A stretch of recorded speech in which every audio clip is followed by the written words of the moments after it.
નમસ્કાર. નિર્માણ ન્યૂઝની વિશેષ રજૂઆત સાથે હું છું યજ્ઞ ત્રિવેદી.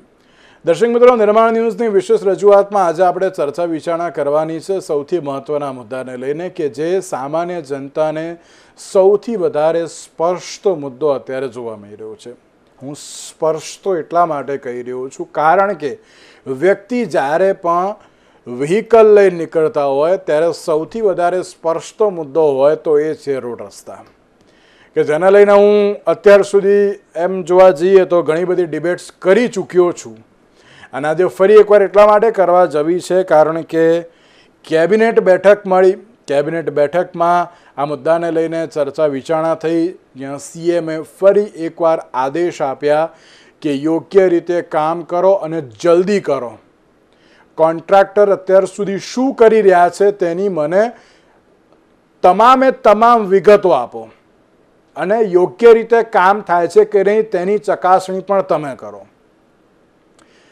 ફરી એકવાર સીએમને આદેશ આપવા પડ્યા છે. આટલી બધી પેલું કહેવાય ને કે ના પરિસ્થિતિ યોગ્ય બધું જ અત્યારે હાલ છે, પણ તોય સીએમે અત્યારે આદેશ આપવા પડે તેને લઈને મને તો સવાલ ઊભો થયો છે કે શું અધિકારીઓનું અત્યારે હાલ તો કોન્ટ્રાક્ટરો માનતા નથી, કે પછી અધિકારીઓ અત્યારે હાલ તો કોઈનું સાંભળતા નથી, મંત્રીનું સાંભળતા નથી, કે પછી બધાનું સંભળાય તો છે પણ આંખ આડા કાન કરવામાં આવી રહ્યા છે. ત્યારે આ તમામ મુદ્દાઓ પર આપણે આજે ચર્ચા વિચારણા કરીશું. ચર્ચા વિચારણા કરવા માટે અમારી સાથે જોડી ગયા છે અતુલભાઈ ગામેચી, કે જેઓ સામાજિક કાર્યકર્તા છે, સાથે સાથે મુકેશભાઈ પંચાલ, કે જેઓ કોંગ્રેસ પાર્ટીના પ્રવક્તા છે. મુકેશભાઈ વિશ્વકર્મા આપણી સાથે જોડી ગયા છે. સાથે સાથે નિલેશભાઈ સોલંકી આપણી સાથે જોડી ગયા છે, કે જેઓ ભારતીય જનતા પાર્ટીના પ્રવક્તા છે. આપ ત્રણનું શોધ બોલાતું સ્વાગત છે. મને એવું લાગે છે અતુલભાઈ કે અત્યાર સુધી આપણે ઘણી બધી જે ડિબેટ્સ કરીને પણ ક્યાંક પરિણામ હવે આપણે તો જોયું થોડું ઘણું, તો હમણાં એ તો મુકેશભાઈનું પૂછ્યું એટલે ભાઈ ખબર પડે પરિણામ અત્યારે તો કેવી રીતનું મને જોવા મળ્યું એમ. પણ અતુલભાઈ, તમે એઝ અ સોશિયલ વર્કર, સામાજિક કાર્યકર, ઘણા બધાના પ્રશ્નો તમે લઈને ગયા છો, ઘણી બધી ચર્ચાઓ પણ તમે કરી છે, જોઈ પણ છે, અને છેલ્લે એમ કહે ને કે મુખ્યમંત્રી સૂચના આપેના પછી જ કામ થતું હોય ને તે પરિસ્થિતિનું નિર્માણ કેમ થતું હોય છે દર વખતે. અને આ એમ કહે ને કે આ પહેલી બાબત નથી. અતુલભાઈ, આપને યાદ જ હશે લાસ્ટ ટાઈમ પણ આપણે આની ઉપર જ ચર્ચા કરી હતી, અને એ પણ દિવાળીનો ટાઈમ હતો. દિવાળીના ટાઈમે જ્યારે મુખ્યમંત્રીએ કહ્યું ત્યાર પછી બધા કામ થવા માંડ્યા અને બધું યોગ્ય રીતે કામગીરી થવા માંડી.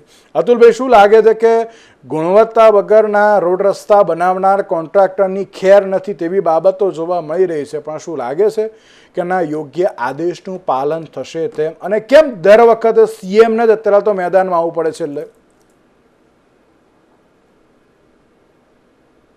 30 વર્ષથી શાસન છે ને 30 વર્ષથી ધારાસભ્યો, સાંસદો બધા જ ગેલમાં છે, અને રોડના કોન્ટ્રાક્ટર તો ઓર ગેલમાં છે.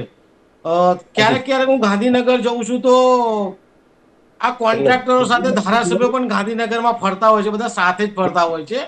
અને શું એમની ચેન સિસ્ટમ છે ખબર નહીં, પણ બધા ત્યાં ફરતા હોય છે બિંદાસ. અને જ્યારે ચોમાસું આવે કે ચોમાસાની આગળ કામગીરી ચાલુ થાય, ભૂવા પડવાની, પછી રોડ રસ્તા તૂટવાની, બ્રિજોમાં ગાબડા પડવાની, ત્યારે મને એવું થાય કે આ ધારાસભ્યોના કોન્ટ્રાક્ટરો ગાંધીનગરમાં કેમ ફરતા હોય છે. પછી બધું ધ્યાનમાં આવે કે આ બધી ચેન સિસ્ટમ એક ચાલતી હોય છે. મુખ્યમંત્રી સાહેબને પણ મારા ખ્યાલથી કદાચ ખબર હોવી જોઈએ, કેમ કે કોન્ટ્રાક્ટર ત્યાં ગાંધીનગરમાં ફરતા હોય, ધારાસભ્ય, સાંસદ બધા ત્યાં ફરતા, એટલે બહુ ગજબની વાત છે. સાથે ગત વર્ષે જે રોડો તૂટ્યા એના બાદ મુખ્યમંત્રી સાહેબે આદેશ આપ્યા. આ વર્ષે પણ કેબિનેટમાં ચર્ચા થઈને મુખ્યમંત્રીએ આદેશ આપ્યા કે આવા કોન્ટ્રાક્ટરો સામે પગલાં ભરો અને રોડ રસ્તા સારા બનાવો અને નવરાત્રી પછી તમામ કામગીરી કરો. ગુજરાત માટે ઘણી સારી બાબત છે, પરંતુ આ જ કોન્ટ્રાક્ટરોને 5 વર્ષનું આપણે લખીને આપેલું છે. કોન્ટ્રાક્ટર આપણાને બી 5 વર્ષ સુધી આ રોડની જવાબદારી કોન્ટ્રાક્ટરની. તેમ છતાં મુખ્યમંત્રી દર વર્ષે આદેશ આપે છે, તો અહીંના ધારાસભ્યો, અહીંના સાંસદ, અહીંના વિભાગના અધિકારીઓ આ કોન્ટ્રાક્ટર પર કેમ આટલા બધા મહેરબાન છે? એમની પાસે કેમ કામ કરાવતા નથી? મુખ્યમંત્રી સાહેબનો આદેશ આવે પછી કામ કરાવવાના. જનતા વેરો ભરે છે, તમે બધા વેરો ભરે છે. ભારતીય જનતા પાર્ટી હોય, કોંગ્રેસ હોય, આપ હોય, હું હોય, ગરીબ હોય, બધા જ વેરો ભરીએ છીએ ને.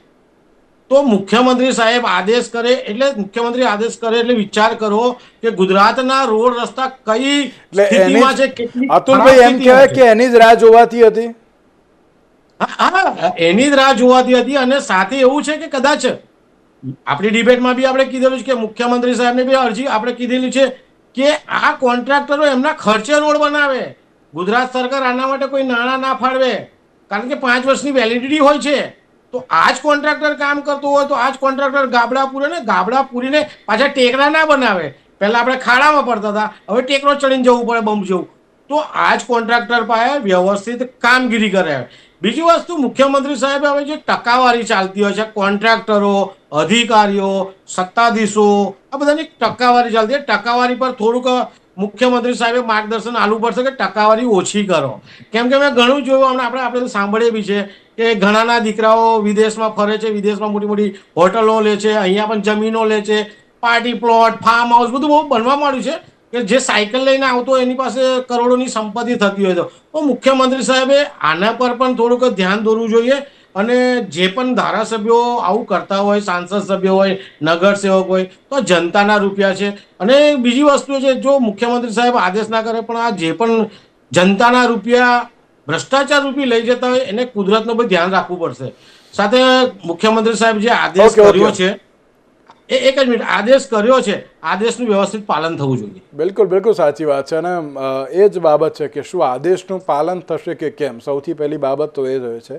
અને એક આઈ થિંક મેં એક ડિબેટ કરી હતી આની ઉપર કે જેમાં મુકેશભાઈએ પેલો પ્રસ્તાવ મૂક્યો હતો કે પછી અન્ય કોઈ પોલિટિકલ એનાલિસ્ટ હતા કે સામાજિક કાર્યકર, મને એટલો બધો યાદ નથી, પણ એમ કહ્યું હતું કે જે આ રોડ બનાવે ને ત્યાં પેલું સીએમની ને બધાને તકતી મૂકો છે ને, કદાચ કોન્ટ્રાક્ટર વાળી એક તકતી મૂકવાની જરૂર છે. એ નિયમમાં જ છે સાહેબ, પણ મૂકતા નથી. કે એ મૂકે ને તો ખબર પડી જાય કે આ રોડ કોણે બનાવ્યો, આ બ્રિજ કોણે બનાવ્યો, તો ડાયરેક્ટ છે ને આપણે એને જ સંપર્ક કરી શકાય ને એને જ અત્યારે તો કહી શકાય કે ભાઈ આ અત્યારે તો યોગ્ય કરો એમ. તો મુકેશભાઈ, આજે એમ કહેવાય ને કે આપણે તો હાફ સેન્ચુરી તો ના ક્યાં મારતા, આમ ડબલ સેન્ચુરી કરી જ નાખી દે આની ઉપર આપણે ટોક શો કરીને. તો પણ મુકેશભાઈ, એક બાબત એ પણ અત્યારે તો મુકેશભાઈ જોવા મળતી હોય છે કે દર વખતે નવરાત્રિ આવે ત્યારે કેબિનેટ બેઠક મળે, અને કેબિનેટ બેઠક મળે અને ત્યારે સીએમના આદેશ આવે, અને સીએમના આદેશ આવે એની જ રાહ જોવાતી હોય, અને પછી જ અત્યારે તો કાર્ય શરૂ થતા હોય. એટલે એવું લાગે છે કે ના અત્યારે શું બોલો શ્રાદ્ધ પક્ષ એટલે છે ને સારા સારા કામ કરાય, આમ ના નહીં, પણ શું નવરાત્રિમાં એકદમ છે ને શરૂઆત કરી દેવાની, દિવાળી સુધી બધું પ્રોપર આપી દેવાનું, પછી નેક્સ્ટ ચોમાસામાં જોઈશું આપણે જે કરવું હશે. શું લાગે છે મુકેશભાઈ કે શું આપણે આની જ રાહ જોતા હતા સીએમના ઓર્ડરની? તમે છે ને સરકારનું સૂત્ર નથી સાંભળ્યું ને એટલે બોલ્યા કરો છો આ મીડિયા વાળા મિત્રો, કે સબકા સાથ સબકા વિકાસ. આ સાંભળ્યું છે તમે? હા. ઓર્થોપેડિક ડોક્ટર નો વિકાસ, ગેરેજ વાળાનો વિકાસ, પડે એટલે જે જતા રહે ઘેર એટલે ઇન્સ્યોરન્સ વાળાનો વિકાસ. એટલે આ બધો વિકાસ થાય પછી આદેશ આપે કે તમે કોઈ એમ આપી દે. આ તો રાજા છે ભારતીય જનતા પાર્ટીના મુખ્યમંત્રી. એ 1300 કરોડ રૂપિયા આપવામાં આવે છે, સર્વિસ રોડ ને બધું બરાબર કરી નાખો. તમારા ઘેરથી આયા હતા કમાવા તમે? આ પ્રજાના, અમારા ગરીબ માણસના લોહી ચૂસેલા ટેક્સના પૈસાથી તમે કાયમ આદેશ કર્યા કરો. તમને શરમ નથી? 5 વર્ષ સુધી ચાલવો જોઈએ રોડ કેનારા, એક વર્ષમાં રોડ તૂટી જાય, એક રોડ તૂટી જાય. અને તમે દર ચોમાસામાં મેં કહ્યું કે તમે ચોકના લીટા મારો દિવાળી સુધીમાં અને મને કન્સલ્ટ કરો 1 વર્ષ માટે, આવતા વર્ષે પાણી નહીં ભરાય.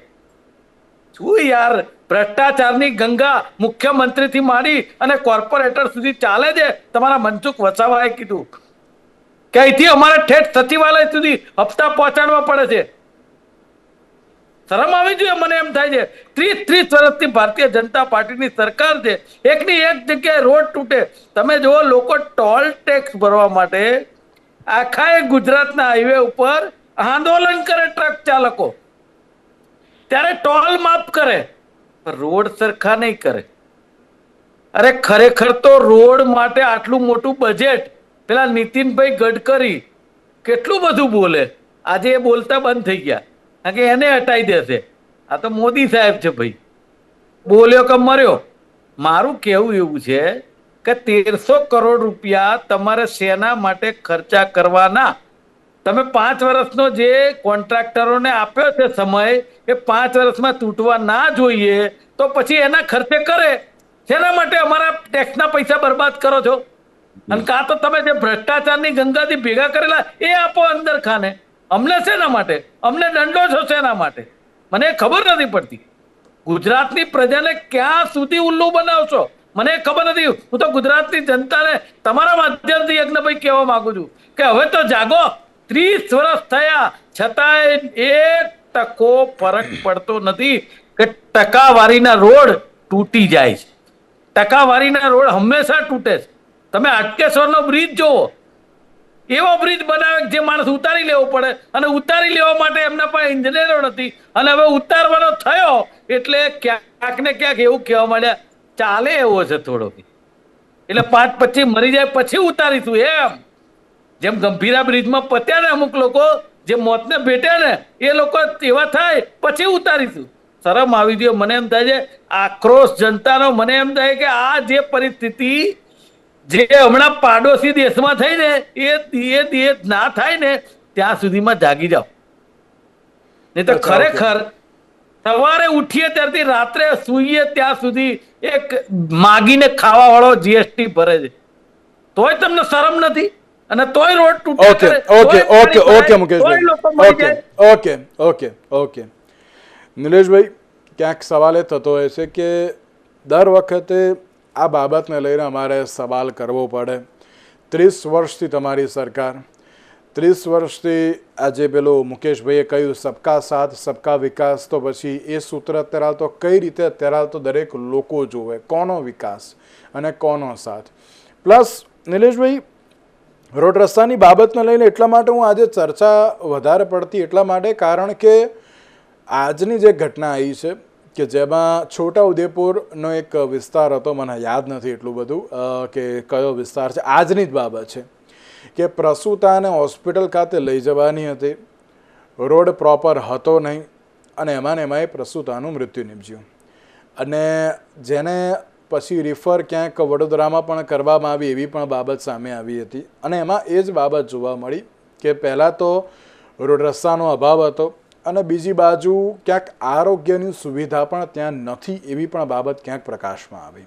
એટલે આ તો હું અહીંયાથી એક જે સીએમ સુધી આ એક બાબત હું પહોંચાડવા માગું છું કે આ પ્રકારની જે પરિસ્થિતિ હજુ પણ જે અંતરિયાળ વિસ્તારોમાં બની રહી છે તેને સુધારવાની એક શરૂઆત કરવી બહુ જરૂરી બની ગઈ છે. નરેશભાઈ, આપ આ બાબત તો અત્યારે ઉપર સુધી પહોંચાડજો, પણ તેની સાથે શું રાહ જોતા હતા કે ના મુખ્યમંત્રી આદેશ આપે પછી જ અત્યારે તો કોન્ટ્રાક્ટરો કામ કરશે? તે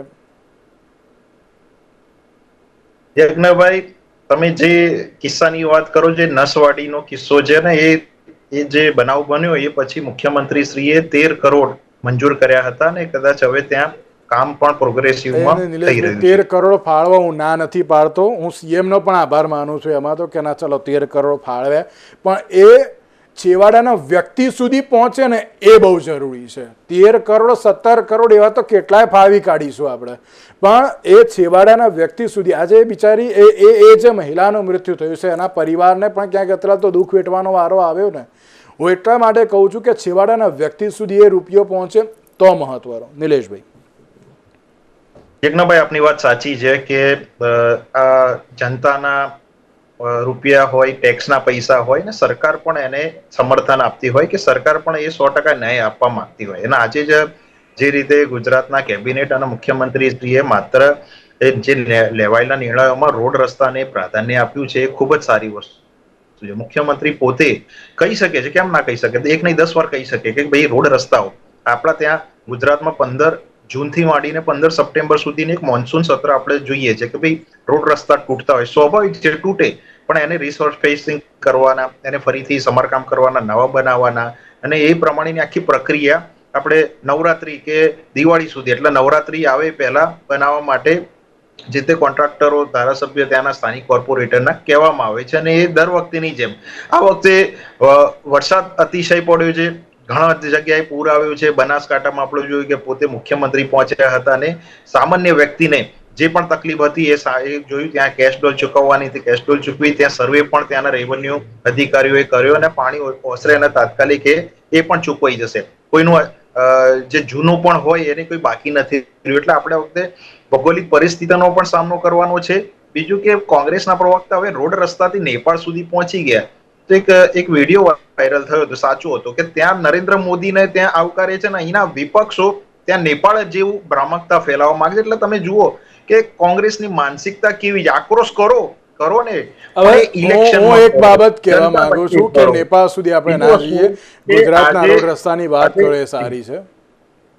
નિલેશભાઈ, હા, હું એ જ કહી રહ્યો છું ને, એ જ કહી રહ્યું કે ટોપિક આપણે ફેર ના કરીએ અને ડિબેટ થવી જ જોઈએ કોઈ પણ વિષય ઉપર.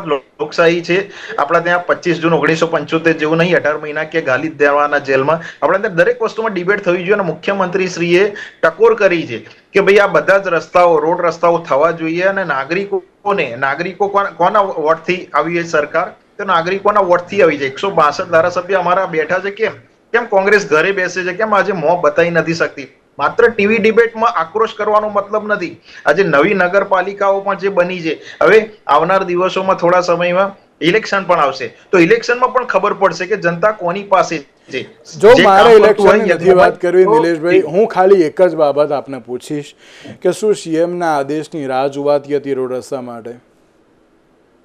નહીં, વિકાસ પથ યોજના જે કહેવાય કે એના લીધે 91 જે માર્ગો છે એમાં કુલ 233 કિલોમીટરના લાંબા જે વિકાસ કાર્યો માટે 822 કરોડ અને જે રીતે શહેરી વિકાસ જે નવા નગરપાલિકા આપી એ વારંવાર એ બજેટ આપવામાં આવે છે. અને મુખ્યમંત્રી કે એવું નથી મુખ્યમંત્રીની રાહ જોતા હોય, પણ એ મુખ્યમંત્રી પણ એક સામાન્ય નાગરિકની એ પીડા, એ વેદના અને એ સમજે છે. ને એટલા જ માટે કેબિનેટમાં પણ એ વારંવાર, કેમ દર અઠવાડિયે બુધવારે કેબિનેટ લેવાની હોય, પણ આ વખતે મંગળવારે સવારે 8 વાગે કેબિનેટ લેવામાં અને એમાં પણ પ્રાધાન્ય રોડ રસ્તાને આપવામાં આવ્યું છે. તો એનો મતલબ એવો થયો કે આ સંવેદનશીલ મુખ્યમંત્રી ધ્યાન રાખે છે કે ભાઈ કઈ રીતનું કામ થાય છે. તો મુખ્યમંત્રી નીચેલા સામાન્ય માણસના રોડ રસ્તાની કઈ તકલીફો પડે છે તો એમાં પણ કોન્ટ્રાક્ટરો ટકોર કરે છે. જે તે કોર્પોરેટરનો અને જે તે ધારાસભ્ય કે એમપી એમએલએ કે પંચાયતોમાં પણ એ ટકોર કરે છે ને એ પ્રમાણે બજેટ પણ ફાળવે છે. એટલે થોડા સમયમાં હવે થોડા હોટ મિક્સ નું જે કહેવાય કે હવે કામ પણ ચાલુ થઈ ગયું છે. વરસાદી જે હતો એ વાતાવરણ પણ હવે નીકળી ગયું છે.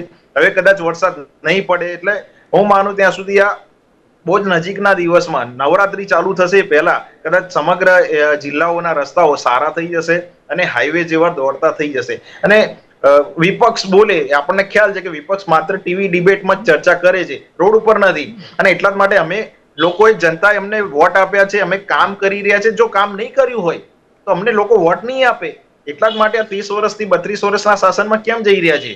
જે કામ કરે છે ઇલેક્શન આવશે એ વખતે હું તમને પૂછી લઈશ એ બાબત. તો આ વખતે તમે જુઓ કે ડેમો કેટલા ઓવરફ્લો થયા. વરસાદ પડ્યો છે આપણે સ્વાભાવિક રીતે માનવું પડશે. રોડ રસ્તા તૂટે છે, એમાં ના નહીં નિલેશભાઈ, એમાં કોઈ વ્યક્તિ એમાં ના નથી પાડતો નિલેશભાઈ કે ના વરસાદ પડે છે, ડેમ ઓવરફ્લો થાય છે, પણ તમે એક એવી ગુણવત્તા સભર કાર્ય કરો ને. હું એ બાબત પણ હું સમજુ છું કે પાણી અને ડામરને કોઈ સંબંધ નથી ને એ બધી જ બાબતો અત્યારે તમે કહેશો એ બધી બાબતો બરાબર, પણ કઈ ગુણવત્તા સભર જો કાર્ય કરવામાં આવે તો આ બધું જ પ્રોપર થઈ શકે છે.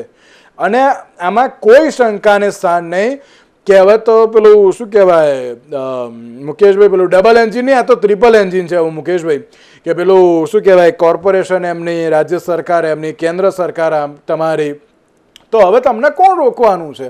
અધિકારી કામ નથી કરતા તો એમને અત્યારે તો અલગ કરી દો, બીજા અધિકારીને લાવો. કોન્ટ્રાક્ટર સાંભળતા નથી એમને સાઈડમાં કરો, બીજાને લાવો અને પ્રોપર કામ કરો. અને ભ્રષ્ટાચારની બાબત, આ મુકેશભાઈ આવું છું, હું તમારી પાસે જ આવું છું કે જે રીતે ભ્રષ્ટાચારની બાબત પણ અત્યારે તો જે ઘણી બધી જોવા મળી રહી છે અને જે ઝીરો ટોલરન્સ નીતિની જે તમે વાત કરો છો એની ઉપર યોગ્ય અમલીકરણ છે ને થવું એ બહુ જરૂરી છે. બોલવાનું ના હોય નિલેશભાઈ, એમાં તો ઝીરો ટોલરન્સ નીતિ ઉપર તમે જો ભ્રષ્ટાચારની બાબત કહેતા હોય તો એની ઉપર કાર્ય થાય ને એ જ બહુ જરૂરી છે. જી મુકેશભાઈ. સાચી વાત છે યજ્ઞભાઈ, કે મનસુખ વસાવા હોય કે બીજા ધારાસભ્ય, એટલા બી નામ લીધા ને ભારતીય જનતા પાર્ટીના નેતાના જ લીધા એનો મતલબ એવો થયો કે અમારા નેતા અમારી સરકારમાં પણ એ ટ્રાન્સપરન્સી કહી શકે છે ભાઈ આ અધિકારી કામ નથી એ કરતો, એટલા માટે કહેવું પડે, એ એટલા માટે કહેવું પડે કારણ કે સામાન્ય જનતા એમને કહે છે, એ જ્યારે રોડ જે મળવા જતા હોય છે તો ત્યારે પેલો રોષ ઠાલવતા હોય છે, એટલે એમને કહેવું પડે છે. મુકેશભાઈ, લાગે છે કે ના ગુણવત્તા વાળું કામ થશે તેમ? ઓકે નિલેશભાઈ, હું આવું આપની પાસે. મુકેશભાઈ, લાગે છે ગુણવત્તા વાળું કામ થશે તેમ? સૌથી પહેલા તો યજ્ઞભાઈ અહીંયા કઈ 10 મિનિટ એમના વખાણ સાંભળવા નથી આવતા. એક તો એ લોકો આપણા ટેક્સના પૈસાથી 1300 કરોડની લાણી કરે. જે લોકોને ટેન્ડરના પૈસા આપ્યા હોય 5 વર્ષની ગુણવત્તા પ્રમાણે, તો તેના માટે ભૂપેન્દ્રભાઈ પૈસા આપે, પણ એના ઘરના આપે ને, ભાજપ વાળા આપે એના ઘરના, તેના માટે ટેક્સના પૈસા આપે. અને 5 વર્ષ સુધી એમને કરવાનો તો તેના માટે બીજા પૈસા આપે. તમે બી વાત કરો છો યજ્ઞભાઈ કે હું માનું છું કે એમણે કહ્યું છે. અરે શું કહ્યું છે? મુખ્યમંત્રી કઈ મજૂરી કરવા જાય? અરે ભાઈ ટેક્સના પૈસા ગરીબ માણસોના પૈસા. ભાઈ વચ્ચે નહીં બોલવાનું, વખાણ બહુ કરી લીધા, વખાણ બહુ કરી લીધા, શાંતિ રાખો. કે તમે જે ટેક્સના પૈસા ઉઘરાવો છો એમાંથી તમે 1300 કરોડ રૂપિયા યજ્ઞભાઈ આ ખોટું છે. એ માણસને વખાણ કરવા માટે અહીંયા તમે બોલાવો છો, મને એમ થાય છે તમે જે પ્રજાની વાત કરવા માટે ડિબેટ રાખો. એક મિનિટ નિલેશભાઈ, એમને કમ્પ્લીટ કરી લેવા દો ને, એક મિનિટ એમને કમ્પ્લીટ કરી દેવા દો. યજ્ઞભાઈ તમે એને 10 મિનિટ બોલવા દીધો તો એ માણસ હજી વખાણ કરવા ચૂકતો નથી. શેના માટે વખાણ કરવા? ઓકે મુકેશભાઈ, કન્ટિન્યુ. નિલેશભાઈ, હું આવું છું આપની પાસે. શેના માટે આપવાના? તમે જે ટેન્ડર કોંગ્રેસના સીએમઓ ઘરેથી પૈસા લાવતા હતા, રાજીવ ગાંધી ભવનમાંથી પૈસા લાવતા હતા. એ ભગવાન એક મિનિટ નિલેશભાઈ, એક મિનિટ હું આપું છું તમને સમય. એક મિનિટ તમને સમય આપું છું. એક મિનિટ જે મુદ્દા ઉપર એની પર વાત કરો પ્લીઝ. Mukeshbhai continue. હું એમ કઉ છું, મારું એવું કેવું છે યજ્ઞભાઈ કે 1300 કરોડ રૂપિયા એમણે લાણી કરી, ભેટ આપી. અરે શેની ભેટ? પણ મને એમ થાય છે કે આ આપણા પૈસા છે. કયા કોણ કમાવા ગયું તું મને એમ કહો. તો પછી એ લોકોએ જે કોન્ટ્રાક્ટરોને પૈસા આપ્યા હતા કે બિલ ચૂક્યા છે એ લોકોને પાસેથી કેમ નથી લેતા? એક વર્ષમાં રોડ તૂટી જાય. આ 40% ભ્રષ્ટાચાર છે. ભ્રષ્ટાચારમાં ગળા ડૂબ લોકો છે અને એ લોકો આજે પ્રજાના ટેક્સના પૈસા ફરીથી વાપરવા બેઠા છે. આ નક્કી દેખાય છે. અને પાછા એમ કે છે કે તમે રાજીવ ગાંધી ભવનમાંથી લાવતા હતા. અરે તમે 1 વર્ષ માટે યજ્ઞભાઈ તમારા માધ્યમથી ચેલેન્જ કરું છું કે મને કન્સલ્ટ કરો. તમારો રોડ એકે પાણી નહીં ભરાય. તમારામાં પાણી નથી એ વસ્તુનું કે તમે દર વર્ષે એકની એક જગ્યાએ રોડ તૂટે, એકની એક જગ્યાએ પાણી ભરાય, એકની એક પબ્લિક હેરાન થાય. તમે જો સાઉથ બોપલમાં 3 દિવસ સુધી પાણી ના ઉતર્યા, વડોદરામાં તરસાલીમાં 3 દિવસ સુધી પાણી ના ઉતર્યા. આ તો કઈ રીત છે? આ તમારી સરકાર છે? માત્ર ને માત્ર ભ્રષ્ટાચારમાં ગળા ડૂબ સરકાર છે. ઓકે, 30 સેકન્ડ નિલેશભાઈ, મારે અતુલભાઈને અમારો પ્રશ્ન પૂછવો છે. ખાલી 30 સેકન્ડ કે કદાચ આપણા પેનલિસ્ટને થોડું આમાં સમજણ વધારે હોય, ઓછી હોય તો વધારે કરીએ કે જે કોન્ટ્રાક્ટરોનું જે પ્રોબ્લેમ થયો હોય તો કોન્ટ્રાક્ટર જોડેથી એક મિનિટ થોડો અભ્યાસ કરી અરે ભાઈ એક મિનિટ મુકેશભાઈ, તમે ઘરેથી આવ્યા અભ્યાસ અભ્યાસ ફૂટી પડ્યો છે. જો આ તકલીફ છે, તમારો નથી. તમારે પ્રજાના પૈસે અભ્યાસ કરવો છે. એ નહીં થાય. હવે એક મિનિટ મુકેશભાઈ એક અરે ભાઈ નિલેશ 10 સેકન્ડ મારે અતુલભાઈને મારે પ્રશ્ન પૂછો. એક મિનિટ મુકેશભાઈ. ઓકે 10 સેકન્ડ નિલેશભાઈ, 10 સેકન્ડ. તમે કેવી રીતે વચ્ચે બોલ્યા હતા ત્યારે કેવી રીતે? ઓકે મુકેશભાઈ, ઓકે મુકેશભાઈ તમારી ઉંમર તો જુઓ યાર. કોણ તમે એમને ડેકોરમ તો જાળવો. કેમ આટલી ઉંમર થઈ ગઈ? તમે શીખો પહેલા. તમે ચલો ઓકે. અતુલભાઈ મારો સીધો સવાલ અત્યારે લે છે. હવે આપને એ છો કે નિલેશભાઈ નહીં નિલેશભાઈ. ઓકે નિલેશભાઈ. અતુલભાઈ સીધો એક જ ઇલેક્શન હારવાનો આક્રોશ. ઓકે, મારે અત્યારે કોઈ ઇલેક્શનની વાત નથી કરી. આ બંનેને રોકવા માંગુ છું. અતુલભાઈ, મારો સીધો સવાલ છે કે આ પ્રકારની જે આ પરિસ્થિતિ, રોડ, આ જે ટેક્સના પૈસા આપણા છે, બીજા કોઈના નથી, પણ શું લાગે છે કે ના મુખ્યમંત્રી હવે આદેશ આપ્યા તો હવે કામ થશે તેમ? મને તો લાગતું નથી.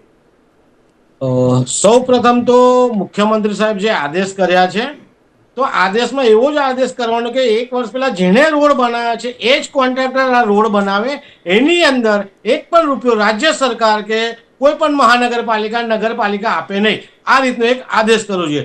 મારી ગુજરાતની જનતા વેરો ભરે છે, કચરા વાસણ પોતું કરીને પણ વેરો ભરે છે, અને વેરો નથી ભરતા તો અનેક પ્રકારના દંડ પર થાય છે. તો મારી ગુજરાતની જનતા જ્યારે વેરો ભરતી હોય તો વેરાનું વળતર આપવાની જવાબદારી સત્તા પક્ષની છે. અગર તમારો 1 વર્ષ ગયા ચોમાસાથી આ ચોમાસામાં રોડ તૂટી જતો હોય તો આના માટે જવાબદાર છે તે કોન્ટ્રાક્ટર છે. એને 5 વર્ષનો તો કોન્ટ્રાક્ટ હોય છે, તો એને જ કરવાનું હોય. આપણે કેમ પૈસા આપી રહ્યા છે? ક્યાંક ને ક્યાંક મારી ગુજરાતની જનતાને ગુમરાહ કરવામાં આવી રહી છે. થીંગડા મારવામાં આવશે, હવે રોડ સારો કરવામાં આવશે, પાછું આવતા ચોમાસે પાછા ખાડા પડી જશે, પાછું પાણી ભરાશે, પાછા પૈસા ફાળવશે. એટલે ક્યાંક ને ક્યાંક ગુજરાતના મુખ્યમંત્રી ઢીલા પડી રહ્યા છે એવું દેખાઈ રહ્યું છે. કોન્ટ્રાક્ટરો સામે એક્શન લેવાની હોય, અધિકારીઓ સામે એક્શન લેવાની હોય, ત્યાં એક્શન લેવાતી નથી. ક્યાંક આવું પારદર્શક થઈ રહ્યું છે. અને જે ટકાવારી અને જે ભ્રષ્ટાચાર, સાંસદ હોય, ધારાસભ્ય હોય, કોન્ટ્રાક્ટર હોય, અને જ્યાં ઉપર સુધી જ્યાં ટકાવારી ચાલતી હોય તો આ ટકાવારીના કારણે ઓકે અતુલભાઈ આપ એક રજૂઆત શું કરશો? 10 સેકન્ડ. જી બોલો બોલો અતુલભાઈ, 10 સેકન્ડ. રજૂઆત શું કરશો આપ આ માધ્યમથી? હવે મુખ્યમંત્રી સાહેબને અમે વિનંતી કરીશું કે કોન્ટ્રાક્ટર પાસે જ કામ કરાવે, અને જો આવા કોન્ટ્રાક્ટર કામ કરવા રાજી ના હોય તો એને બ્લેકલિસ્ટ કરવામાં આવે. એ પાર્ટી ફંડ આપતા હોય તો પણ એમને બ્લેકલિસ્ટ કરવામાં આવે. ક્યાંક પાર્ટી ફંડ આપે છે એના કારણે આવા કોન્ટ્રાક્ટરને મજા આવી ગઈ છે. હું કહું છું ને, ગાંધીનગરમાં એમને જોઉં છું, ધારાસભ્યો સાથે ફરતા જોઉં છું, ગાંધીનગરમાં બધા સાથે ઉતરતા હોય છે. તો આ કોન્ટ્રાક્ટરો જો ગાંધીનગર સુધી પહોંચતા હોય તો આ સિસ્ટમ કઈ રીતની છે? એટલે ગુજરાતમાં ભ્રષ્ટાચાર મુક્ત ગુજરાત બનાવવું પડશે. અને મારી ગુજરાતની જનતા જ્યારે વેરો, ટેક્સ, અનેક જાતના ટેક્સ ભરે છે, ટોલ ટેક્સ થી માંડીને રોડ ટેક્સ, નવું વ્હીકલ ખરીદે ત્યારે ટેક્સ ભરે છે. તો મારી ગુજરાતની જનતાને સારા રોડ રસ્તા આપે. નિલેશભાઈ, આપ પ્રાર્થના કરજો. બિલકુલ. જેને પ્રાર્થના કરજો એ પ્રાર્થના કરજો. ઓકે, બિલકુલ. આપ ત્રણે અમારી સાથે જોડાયા, આપ ત્રણને ખૂબ ખૂબ આભાર. તો દર્શક મિત્રો, હવે સવાલ એ છે કે મુખ્યમંત્રીને એક જ બાબતની ખાલી રજૂઆત છે કે હવે ફરી એકવાર જે રોડ બનાવો તે નેક્સ્ટ યર આ જ પ્રકારે રિસર્ફેસિંગ કરવાની જરૂર ન પડે એવા રોડ બનાવવા અત્યારે તો બહુ જરૂરી છે. હવે તેમાં કેવી રીતનું કાર્ય થશે તે તો આવનારો સમય જ બતાવશે. આજના ઝીરો કાર્યક્રમમાં મને આપશો. નમસ્કાર.